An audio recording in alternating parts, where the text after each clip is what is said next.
प्रभु यीशु मसीह ने अपनी बात को साबित करने के लिए उतावलापन, चंचल जल्दबाजी का सहारा नहीं लिया।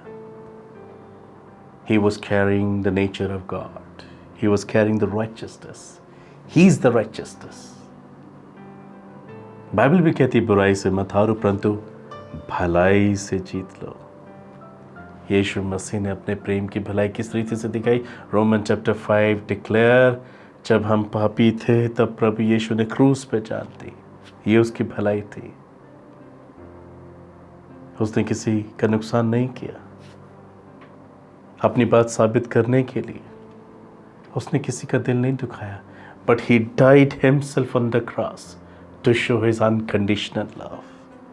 इन the same way my brother sister, परमेश्वर की यही इच्छा है हमारे लिए कि हम इसी प्रकार के स्वभाव को अपने जीवन में धारण करें, प्राण देने तक हम विश्वास योग्य पाए जाए। हम प्रभु के स्वभाव में, उसकी धार्मिकता में और उसकी धार्मिकता के लिए कार्य करें। मैथ्यू 6:33 में भी लिखा है, मत्ती 6:33 में, इससे पहले तुम परमेश्वर, उसके राज्य की, उसकी धार्मिकता की खोज करो, तो उन्हें की सारी वस्तु तुम्हें अपने आप मिल जाएगी। जब आप परमेश्वर के वचन के अनुसार जीवन जीते हैं तब परमेश्वर आपके साथ हो लेते हैं। Then wherever you go, you see that God is coming with you. You'll see that God is working with you, working through you. Hallelujah. ये परमेश्वर की इच्छा है। आप आज़ाद हो जाते हर एक प्रकार के फियर से, मृत्यु के डर से। फिर आप मृत्यु से नहीं डरते, अचानक आने वाली विपत्तियों से नहीं डरते। आप हर एक संघर्ष का सामना करने को तैयार रहते हैं, because you carry the nature and the righteousness of God.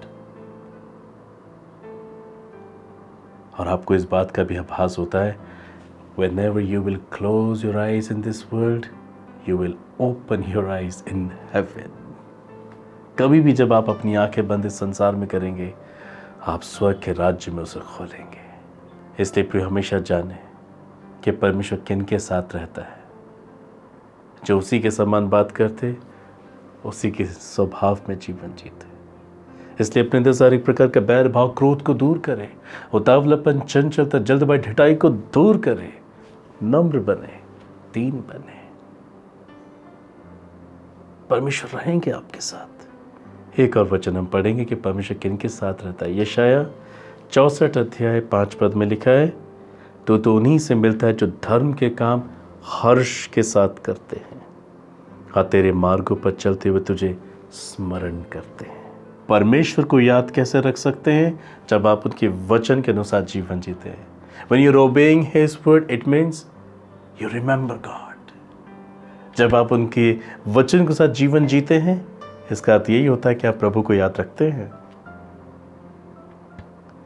जब आप धार्मिकता के लिए और धार्मिकता में जीवन जीते हैं, तब परमेश्वर आपके साथ रहता है। पर यदि आप कुछ भी बोल देते हैं, बिना सोचे समझे बोल देते हैं, आपके बोलने का आधार सांसारिक, शारीरिक और शैतानी होता है, brother sister, you are carrying the nature of Satan and you will not have life. इस प्रकार के जीवन से आप केवल नर्क देखेंगे। Come to Jesus and repent from all your sin.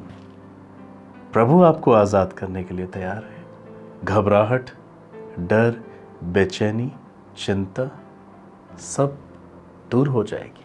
Depression आपको छोड़ के चला जाएगा जब आप परमेश्वर के वचन को आत्मा सच्चाई से समझेंगे और उसके आधार पर जीवन जिएंगे। इसलिए परमेश्वर के वचन बताता है हमें उनके स्वभाव को पाना अति आवश्यक है और उनके मार्गों पर चलते हुए, उनके वचन के अनुसार चलते हुए उनको हमेशा स्मरण रखना बहुत ज़रूरी है। जोशुआ यहोशू 1:8 में लिखा है, व्यवस्था की ये पुस्तक तेरे चित्त से कभी ना उतरने पाए, इसी में दिन और रात ध्यान दिए रहना, ताकि जो कुछ उसमें लिखा है उसके अनुसार करने की तू चौकसी करे, क्योंकि ऐसा करने से ही तेरे सब काम सफल होंगे और तो प्रभावशाली होगा। आप कैसे प्रभावशाली होंगे? जब परमेश्वर के वचन पर रातों दिन आप मनन और चिंतन करेंगे। आप अपने अंदर सारे का सत्य को निकालकर सत्य से अपने आप को भरेंगे। हाँ, आप शांति से, धीरजवंत होकर, नम्रता और दीनता का जीवन जिएंगे। आप सुनने के लिए तत्पर होंगे, बोलने में धीर होंगे, क्रोध करने में धीमे होंगे. You will carry Jesus, you will carry his nature and power and righteousness. You will be blessed, brother, sister.